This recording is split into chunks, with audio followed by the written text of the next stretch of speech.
Abrimos contigo, Emilio, esta mini sección que ya presentamos de cara a las elecciones europeas de este próximo, o que como mínimo aquí en España son para el próximo 9 de junio, en el que tratamos contigo de aprender un poquito más sobre estas elecciones europeas. Lo primero que hicimos fue una guía básica, hablamos también otro día de los temas principales que se van a hablar en la campaña electoral, que votamos este 9 de junio, los partidos políticos, los grupos políticos que hay en el Parlamento Europeo, y hoy tenemos otra cuestión súper importante, y es ¿qué hace realmente el Parlamento Europeo? Es decir, ¿qué posición juega el Parlamento Europeo dentro de las instituciones de la Unión Europea? O dicho de otra manera, ¿por qué tenemos que ir a votar el próximo 9 de junio? Esta además es muy cortita, pero es muy importante.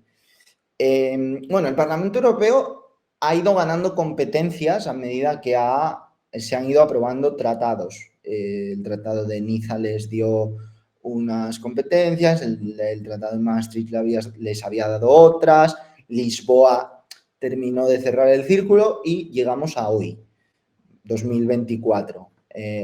El Parlamento Europeo es colegislador con el Consejo, es decir, la foto que suele tener la gente, sobre todo en España, es ejecutivo, legislativo, judicial. El judicial nos lo dejamos aparte, el ejecutivo es el gobierno y el poder legislativo, en el caso de España, recae en el Congreso y en el Senado, sistema bicameral.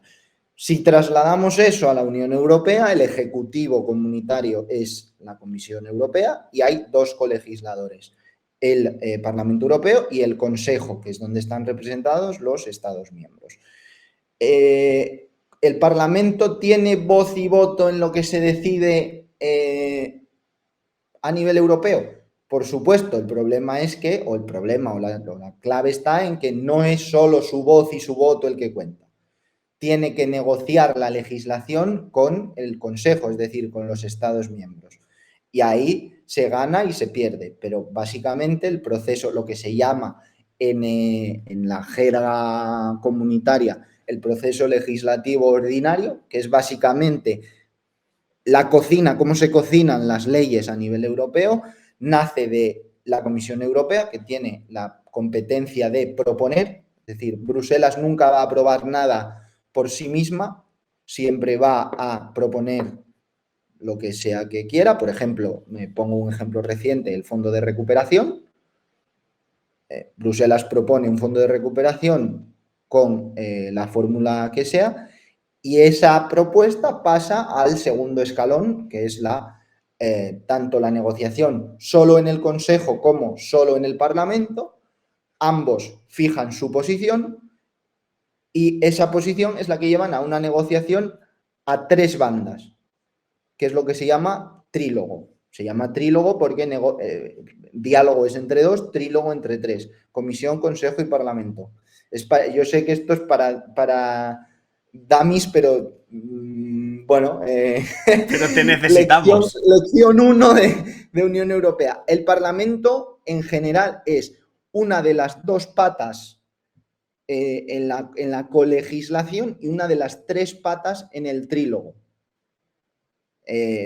Por lo tanto, tiene, muy a resumidas cuentas, tiene un 33% de responsabilidad más. Tiene más de un 33% porque la Comisión no legisla, pero sí, si queremos ser muy genéricos, un 33% de responsabilidad en lo que se decide. Claro, es importante entender que esto es muy recurrente en titulares de prensa cuando dice la Eurocámara aprueba. Cuando la Eurocámara aprueba algo, aprueba su propia posición, porque el plato final sale de la cocina después de negociar con el Consejo y de ir a trílogo, donde también está la Comisión.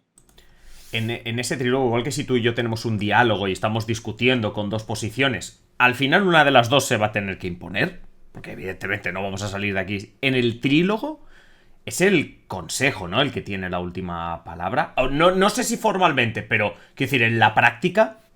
Bueno, formalmente no, es decir, formalmente el objetivo de todo esto es encontrar un equilibrio entre la propuesta del Parlamento, que suele ser siempre más ambiciosa que la que luego sale. Es decir, el Parlamento con un criterio que a mi parecer es inteligente, va con una propuesta de máximos a la negociación con el Consejo. Por ejemplo, el pacto migratorio, la propuesta que llevaba el Parlamento sobre el pacto migratorio era mucho más ambiciosa que la que después ha salido. ¿Por qué? Porque los Estados miembros tienden a rebajar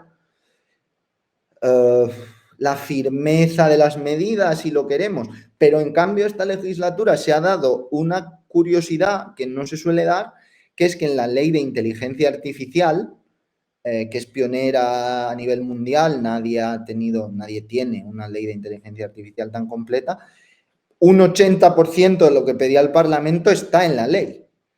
Y eso no es nada habitual. Normalmente la fuerza negociadora del Consejo es mayor que la del Parlamento. Sí.